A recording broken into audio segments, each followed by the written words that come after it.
ভাগ করে দিয়েছি, যেন তোমরা পরস্পরের পরিচয় জানতে পারো। অতএব শুনে রাখো, মানুষে মানুষে কোনো ভেদাভেদ নেই। আরবের উপর কোনো অনারবের, অনারবের উপর কোনো আরবের শ্রেষ্ঠত্ব নেই। তেমনি সাদার উপর কালোর বা কালোর উপর সাদার কোনো শ্রেষ্ঠত্ব নেই। তোমাদের মধ্যে সেই ব্যক্তি আল্লাহর কাছে সবচেয়ে বেশি সম্মান ও মর্যাদার অধিকারী, যে আল্লাহকে ভালোবাসে।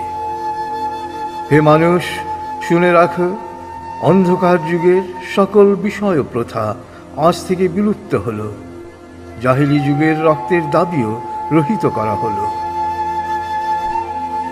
হে মানুষ, শুনে রাখো, অপরাধের দায়িত্ব কেবল অপরাধীর ওপরই বর্তায়।